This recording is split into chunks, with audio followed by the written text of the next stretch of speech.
오늘 이 시간 우리가 함께 은혜 나눌 말씀은 누가복음 23장 26절에서 43절까지의 말씀입니다.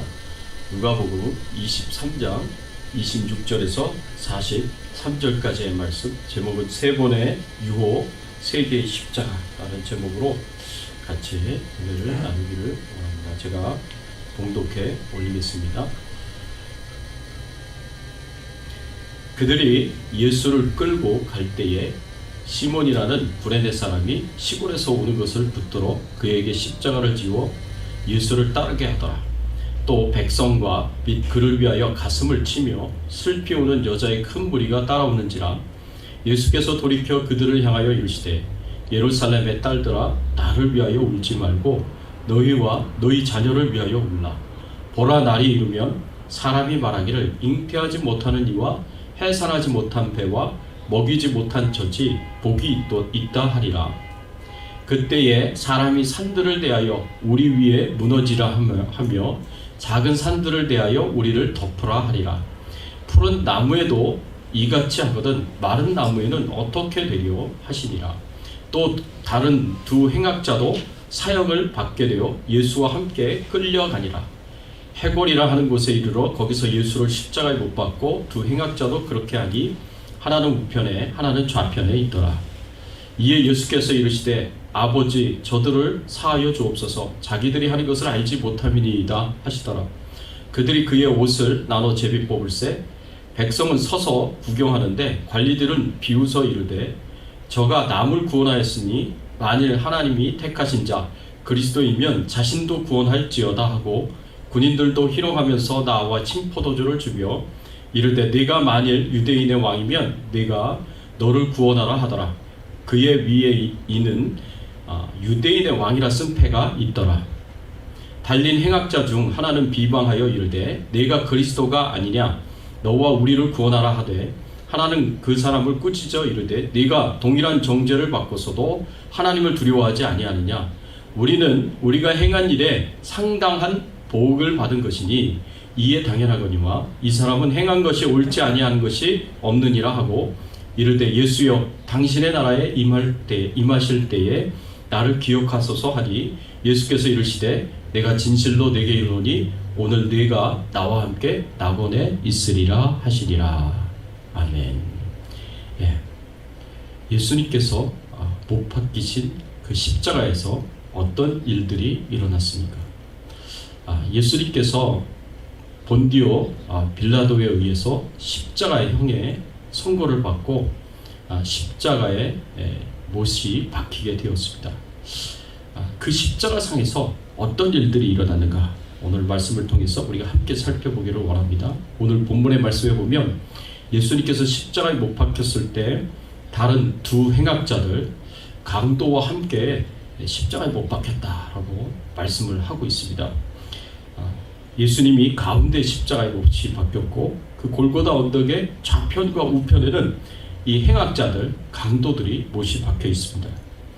오늘 본문에 기록하고 있는 그 예수님의 그 십자가에 못 박힘의 그 사건에서 어떤 일들이 일어났는가, 오늘 말씀에서 우리 함께 살펴보면서 예수님의 그 사랑을 깊이 묵상하는 귀한 시간이 되기를 바랍니다.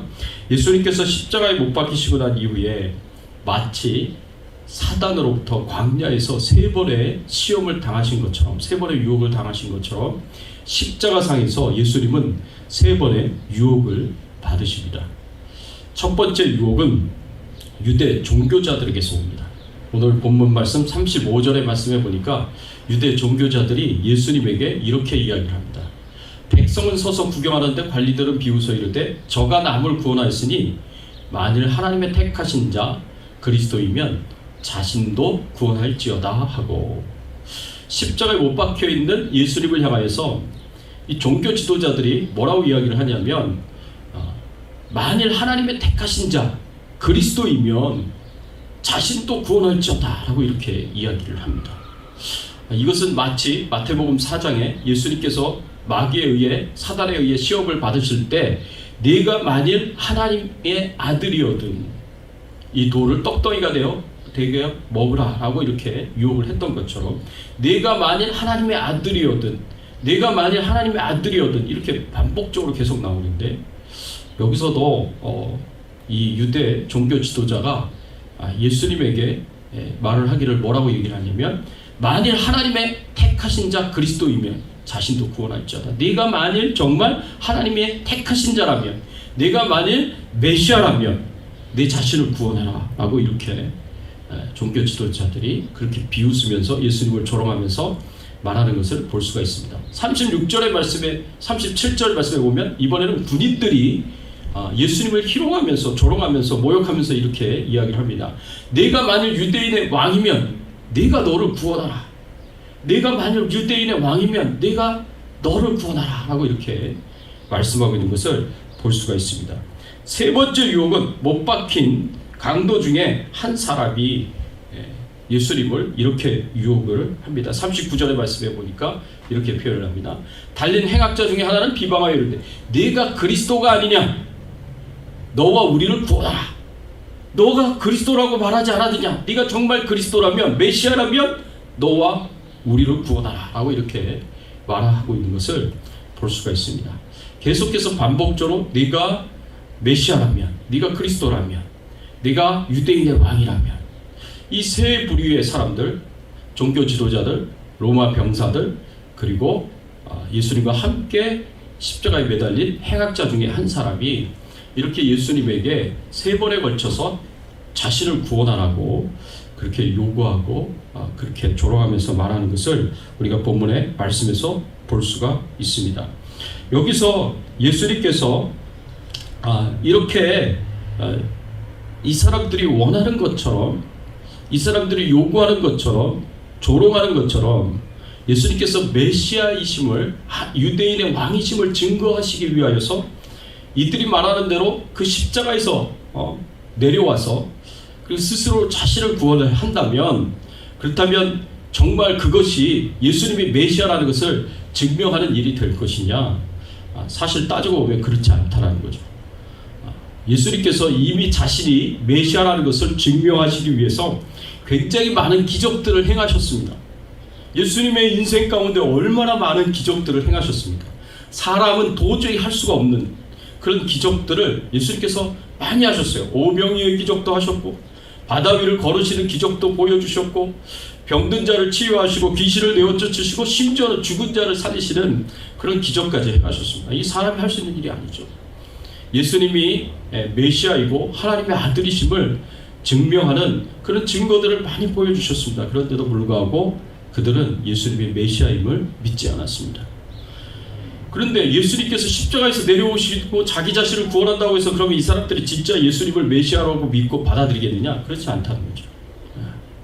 오히려 예수님이 진짜 하나님이 보내신 메시아라고 증거하고 증명하는 것은 십자가에서 내려오는 것이 아니라 오히려 십자가에 못 박혀서 죽음을 당하시는 것이야말로 예수님이 하나님이 보내신 참된 메시아라는 것을 증명하는 것입니다. 왜냐하면 그것이 하나님의 뜻이기 때문에 그렇습니다.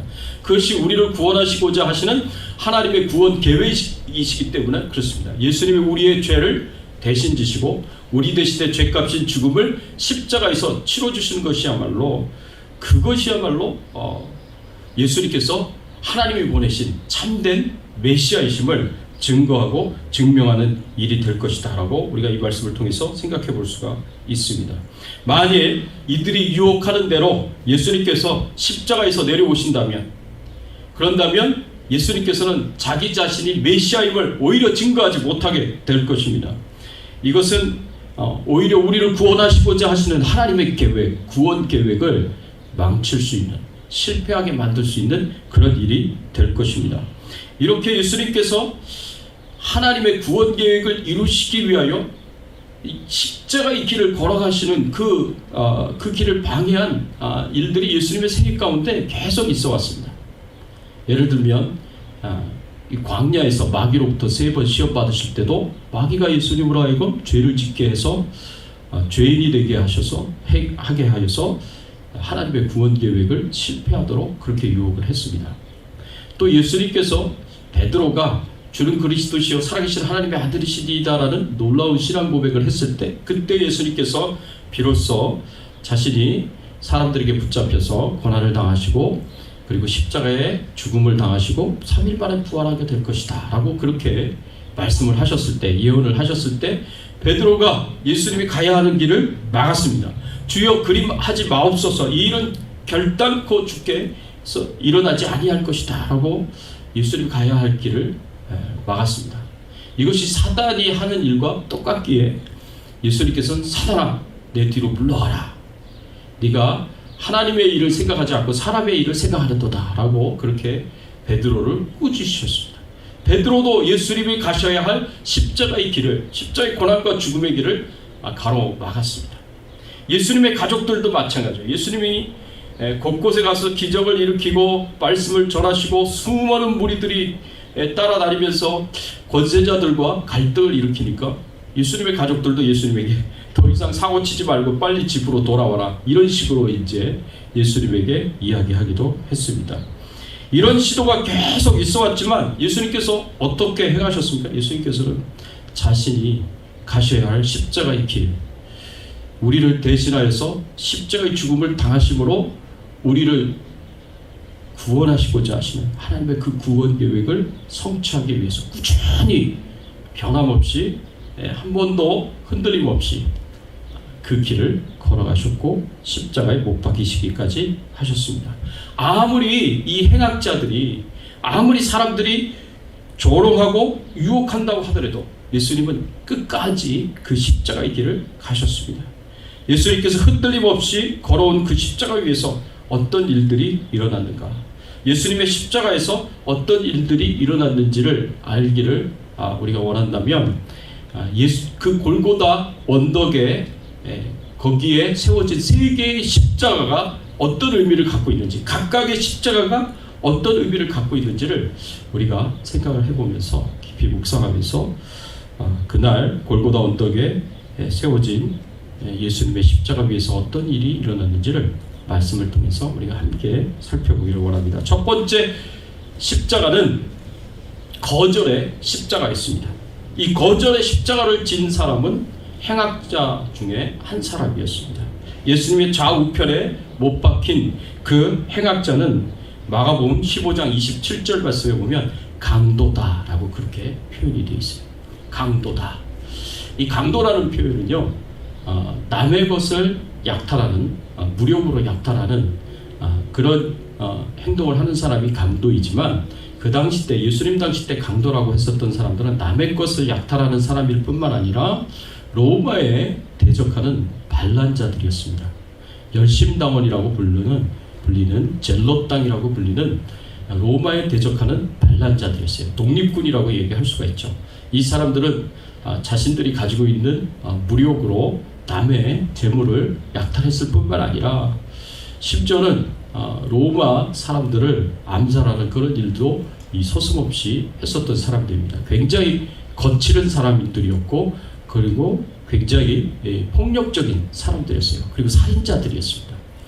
그래서 이런 사람들 중에 한 사람이었던 바야바가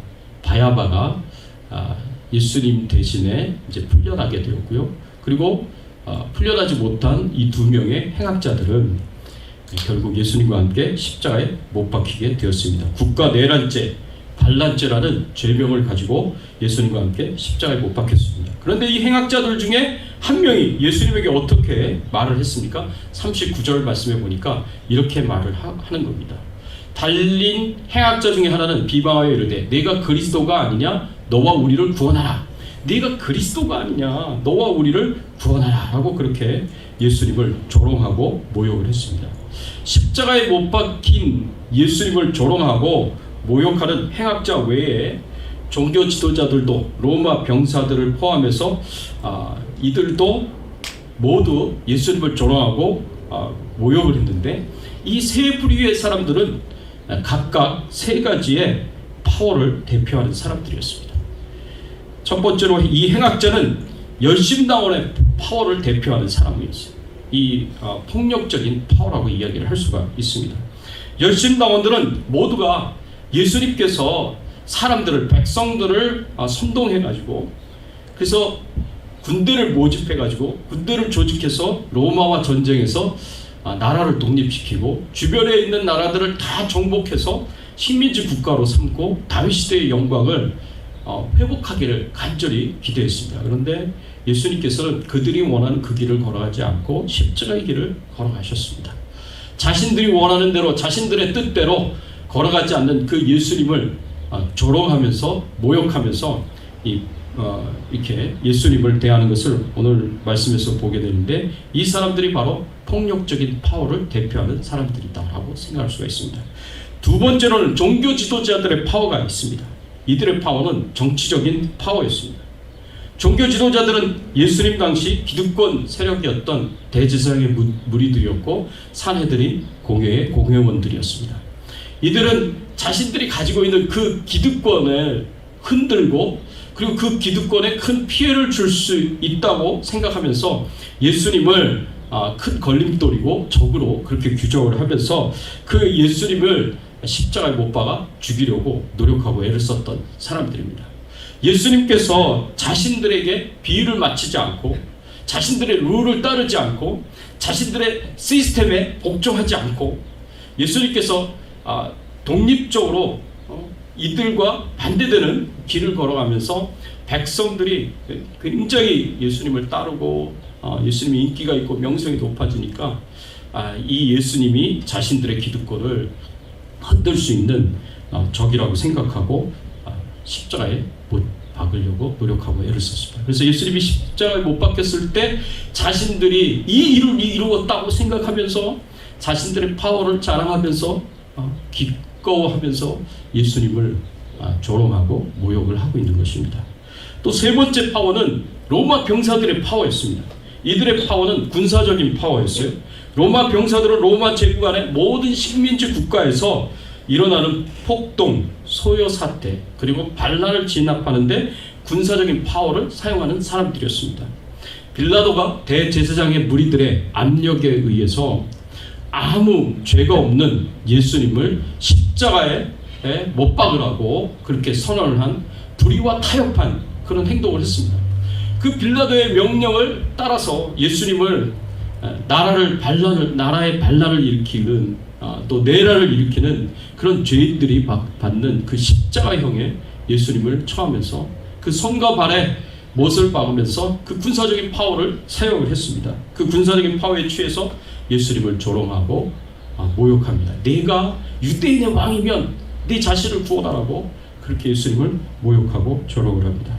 이렇게 예수님 앞에서 군사적인 파워를 사용하고 정치적인 파워를 사용하고 그리고 폭력적인 파워를 사용하면서 그것을 자랑하면서 예수님을 조롱하고 모욕하는 그 사람들 가운데 누가 가장 큰 파워를 가졌느냐, 그 사람들 가운데 누가 가장 큰 파워를 가진 자냐라고 이렇게 묻는다면 골로새서 2장 15절에 이렇게 말씀을 하고 있습니다. 골로새서 2장 15절 말씀에 보면 통치자들과 권세들을 무력화하여 드러내어 구경거리로 삼으시고 십자가로 그들을 이기셨느니라 라고 이렇게 말씀을 하고 있습니다.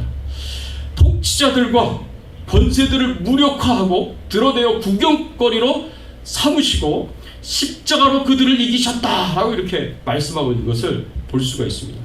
이렇게 십자가로 통치자들, 권세자들을 이기신 분이 누구냐? 그들의 권세들을 다 무력화시키고 그들의 파워를 다 무력화시키고 사람들의 구경거리가 세상의 구경거리로 삼으신 분이 누구냐? 바로 예수 그리스도다. 우리 이렇게 말씀하고 있는 것을 볼 수가 있습니다. 놀랍게도 그리고 참 아이러니하게도 서로 자기 파워를 자랑하며 교만하게 예수님을 조롱하고 모욕하는 그 사람들 중에 가장 큰 파워를 가지신 분은 아무런 파워를 갖고 계시지 않고 행사하지 않으시는 예수님이셨다라는 겁니다. 십자가에 못 박힌 예수님께 무슨 파워가 있겠습니까? 예수님께서 무슨 파워를 이 십자가상에서 사용하겠습니까?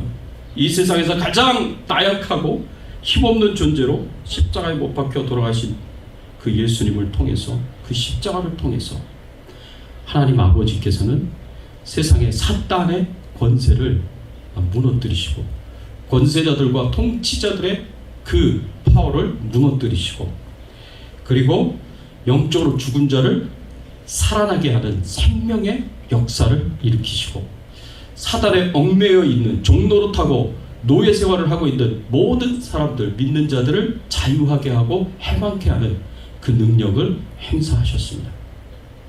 그래서 예수님께서는 이 세상에서 가장 연약한 자로서, 힘없는 자로서, 아무런 파워를 행사하지 않는 자로서, 아무런 파워가 없는 분으로서 그렇게 십자가에 못 박혀 돌아가셨지만, 그래서 파워를 가지고 있는 많은 사람들로부터 조롱당하고 모욕을 당하셨지만, 그러나 그 가운데 가장 큰 파워를 행사하신 분이 누구냐? 예수 그리스도였다는 거죠. 왜냐하면 그 예수 그리스도의 십자가를 통해서 사단의 권세가 무너지게 되었고, 그 예수 그리스도의 십자가를 통해서 모든 세상의 통치자들의 권세가 다 의미가 없고 가치가 없는 것으로 만드시고, 그곳에서 죽은 자가 살아나는 생명의 역사가 일어나도록 하셨고, 그 십자가의 죽음으로 말미암아 사단의 권세가 깨뜨려지고 그 안에 있었던 종노릇하는 모든 사람들이 자유하고 해방하게 되는 놀라운 역사를 일으키셨기 때문에 그렇습니다. 그래서 십자가는 모든 믿는 자들을 구원하시는 하나님의 능력이 되었습니다. 여러분, 이것이 얼마나 아이러니한 일입니까? 어쨌든 첫 번째 십자가는 예수님을 거절하며 예수님을 조롱하고 모욕한 행악자의 십자가였고, 거절의 십자가였습니다. 그리고 이 행악자와 함께 예수 그리스도를 배척하고 십자가에 못 박고 조롱하는, 모욕하는 모든 사람들을 대표하는 십자가였습니다. 그리고 두 번째 십자가는 영접의 십자가였습니다. 예수님과 함께 십자가에 못 박힌 두 행악자들은요, 모두 처음에는 예수님을 조롱하고 그리고 모욕을 했는데, 어느 한 시점에서 한 행악자가 완전히 변화가 되었습니다. 전혀 새로운 사람이 되었어요. 어떻게 이런 일들이 일어나게 되었을까 생각을 해보면 도저히 우리는 알 수가 없습니다. 그래서 외적인 변화가 아니라 내적인 변화였고 영적인 변화였기 때문에 우리 눈으로 볼 수가 없는 그런 변화였습니다. 40절에서 41절, 40절 41절 말씀해 보면 이 변화된 행악자가 예수님을 모욕하고 조롱하는 그 행악자를 꾸짖으면서 이렇게 이야기를 합니다. 40절, 하나는 그 사람을 꾸짖어 이르되 네가 동일한 정죄를 받고서도 하나님을 두려워하지 아니하느냐. 우리는 우리가 행한 일에 상당한 보응을 받는 것이니 이에 당연하거니와 이 사람이 행한 것은 옳지 않은 것이 없느니라 하고, 이 변화된 행악자가 예수님을 조롱하고 모욕하는 행악자를 심하게 꾸짖습니다. 뭐라고 꾸짖냐? 우리는 우리가 행한 일에 상당한 도움을 받은 것이고, 그리고 이거는 당연한 것이다. 우리가 폭력적으로 남의 것을 힘으로 빼앗고 강도짓했고, 그리고 사람들을 죽였고, 그리고 로마에 대항하여서 반란을 일으켰기 때문에 우리가 이 십자가의 형을 당하는 것은 너무나 당연한 것이다. 그렇지만 이 사람이 행한 것은 옳지 않은 것이 없느냐. 예수님에 대해서 뭐라고 얘기하냐면, 이 사람, 예수님이 행하신 것은 옳지 않은 것이 없다라고 그렇게 그렇게 이야기를 하면서 예수님에게 죄가 없다. 우리는 죄가 있어서 당연히 십자가형을 받지만 예수님은 죄가 없으신 분이시다 하고 그렇게 지금 이야기를 하고 있는 거예요. 그래서 변화된 강도는요, 자신들이 십자가 형벌을 받은 것은 너무나 당연한 것이고 적절한 처벌이라고 이야기할 수 있지만, 예수님께서 이 십자가 형벌을 받은 것은 부당한 것이다 라고 지금 주장을 하고 있는 거예요. 예수님은 죄가 없으시다고 이렇게 주장을 하면서 십자가 형벌이 온당하지 않고 이거는 악한 처벌이다 라고 지금 증언을 하고 있는 것입니다. 예수님에게 죄가 없다라는 것을 예수님과 함께 십자가에 못 박힌 강도가, 이 행악자가 증언을 하고 있습니다. 여러분, 이 증언이 굉장히 중요합니다.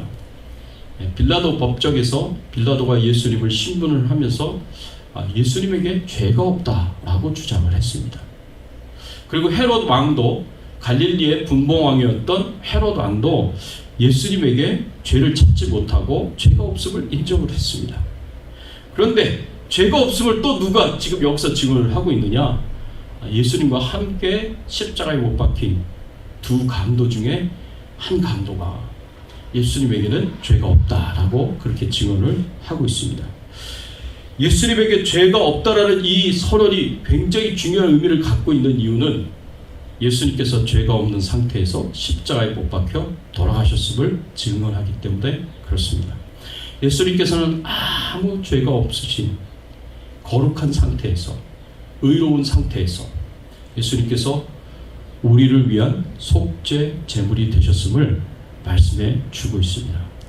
그래서 예수님께서 죄가 있으셔서 십자가형을 당하신 것이 아니라 죄가 없음에도 불구하고 불의하게 십자가형을 당하심으로 거룩한 상태에서, 죄가 없는 상태에서 우리를 위한 속죄 제물 되시고 속건 제물 되시고 화목 제물이 되셔서 제물의 자격을 갖추시고 십자가에서 하나님 앞에 속죄 제사를 드리셨다. 그래서 그 예수 그리스도를 믿는 자들은 그 예수 그리스도가 이루신 그 대속의 죽음의 은혜를 받는 것이고 그 공로로 유익과 축복을 받는데 그 축복이 뭐냐? 우리의 모든 죄가 다 용서함을 받고 우리가 죄와 사망의 권세로부터 구원을 받는 것이다 라고 지금 우리에게 말씀해주고 있고 가르쳐주고 있습니다. 죄에 대한 하나님의 진노도 예수 그리스도의 십자가의 죽음으로 말미암아 단번에 영원히 풀려졌고 그 예수 그리스도를 믿는 모든 하나님의 백성들은 다 구원을 받게 되었다라고 말씀해주고 있습니다. 또 이 변화된 행악자는 자신의 생명을 하나님 앞에 다 온전히 맡겼습니다. 42절의 말씀에 보니까 이렇게 맡깁니다. 이르되 예수여 당신의 나라에 임할 때에 나를 기억하소서. 당신의 나라에 임할 때에 나를 기억하소서. 이렇게 예수님에게 요청을 합니다. 당신의 나라, 이 나라는 어떤 나라입니까? 하나님의 나라를 이야기합니다. 그 하나님의 나라를 당신의 나라라고 표현한 것은 이 예수 그리스도가 바로 하나님의 나라의 왕이심을 지금 여기서 고백하고 있는 것이고 나도, 나 같은 죄인도 그 하나님의 나라의 백성이 될 수 있도록, 그래서 예수 그리스도의 통치를 받는 백성이 될 수 있도록 해달라고 그렇게 예수님에게 요청하고 있습니다. 그런데 이런 상황에서, 이런 순간에 예수님에게 이런 요청을 한다는 것이 상당히 불가능하게 보이는 그런 일이었습니다. 근데 어떻게 이런 고백을 하게 됐는지는 잘 모르겠지만 말씀에서 어떻게 이렇게 갑자기 변화가 일어났는지는 알 수 없지만 지금 엄청난 지금 고백을 지금 하고 있는 거예요. 생각해 보세요. 이 강도의 눈으로 보이는 예수님의 모습이 어떤 모습이에요? 지금 십자가에 못 박혀 있는 모습이에요. 강도의 눈으로 보이는 예수님의 모습은 채찍질과 손과 발이 못에 박혀가지고 온몸이 다 까지고 그 깨어진 그 살을 통해서, 찢어진 살을 통해서 피가 철철 흐르는 피투성이가 되어 있는 그런 모습이에요. 힘없이 끌려와서 그냥 힘없이 도살을 당하는 어린 양처럼 십자가에 못 박혀 있는 그 초라한 그 예수님을 바라보면서 지금 현재 이 강도는요, 그 예수님을 하나님 나라의 왕으로 보고 있는 거예요. 그리고 이 강도는 이 예수님을 메시아로서, 하나님이 보내신 자로서 장차 이 땅에 임하게 될 그 하나님의 나라, 완성된 하나님 나라를 다스리고 통치하시는 그런 분으로 지금 보고 있는 거예요. 어떻게 십자가상에 못 박힌 예수님의 모습을 보면서 이렇게까지 볼 수가 있었을까? 우리 생각으로는 도저히 이해가 안 돼요. 그 예수님이 겉으로 보이는 모습 그 이면에 하나님 나라의 왕으로서의 모습을 본 거예요. 그리고 그것을 믿은 겁니다. 이게 어떻게 가능하느냐? 어떻게 처음에는요, 다른 복음서를 보면 이 행악자도요, 다른 행악자와 똑같이, 다른 강도와 똑같이 예수님을 조롱하고 모욕했어요. 처음엔 같이 모욕했어요, 예수님. 근데 어느 한순간에 변화가 일어났어요. 변화가 일어나서 다른 행악자들을 꾸짖고 예수님은 죄가 없다고 그렇게 선언을 하고 그 예수님 안에서 하나님 나라의 왕의 모습을 보았습니다. 그리고 자신도 그 하나님 나라에 들어갈 수 있도록 해달라고 간절하게 요청하는 그런 믿음을 보여주었습니다. 이것은 사람이 행한 일이 아닙니다. 이 강도의 변화는 하나님이 행하신 일이었다라고 우리가 생각을 할 수가 있습니다. 이것은 어떤 제자들의 믿음보다도 더 큰 믿음이었습니다. 예수님을 따르는 제자들은요, 예수님의 겉모습을 보고 다 무서워하며 도망갔어요. 예수님이 사람들에게 붙잡히고 사람들에게 매를 맞고 조롱을 당하고 모욕을 당하고 그리고 이 채찍질 당하고 힘없이 끌려가서 십자가에 못 박혀 돌아가실 그 겉모습을 보고 다 두려워서 예수님을 도망갔어요.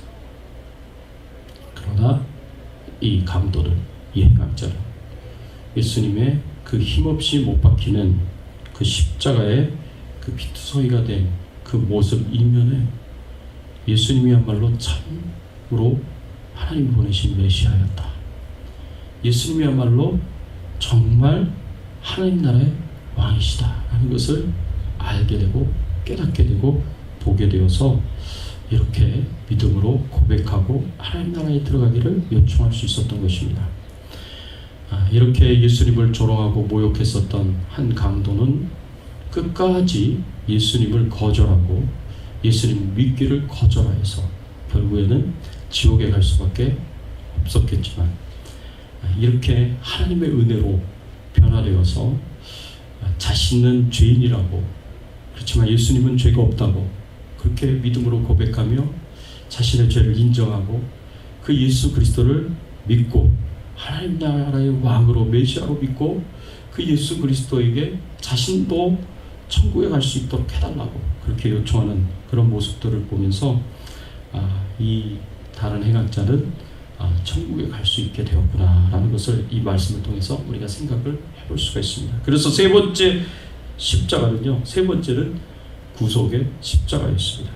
변화된 강도의 믿음과 고백 그리고 헌신의 요청을 들으신 예수님께서 뭐라고 말씀을 하셨느냐, 43절 말씀에 이렇게 말씀을 하셨습니다.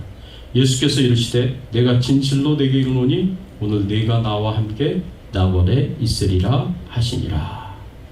네가 오늘 나와 함께 낙원에 있으리라 라고 이렇게 말씀을 하셨습니다. 여기서 말씀하시는 낙원은요, 헬라어로 파라데이소스라는 단어가 쓰여졌습니다. 파라데이소스라는 말은 과일이 많은 정원을 가리킵니다.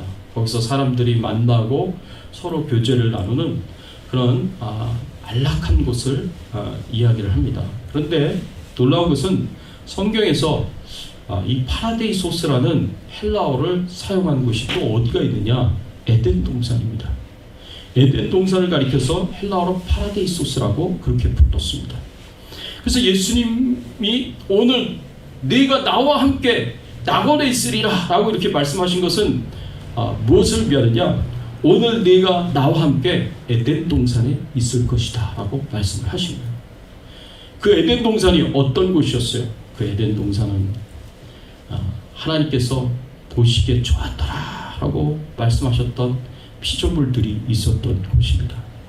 그곳에서 하나님께서 심히 좋았더라 라고 말씀하셨던 하나님의 형상대로 지음을 받은 하나님의 백성들과 하나님께서 얼굴과 얼굴을 맞대시며 대면하시며 교제를 나누는 곳입니다.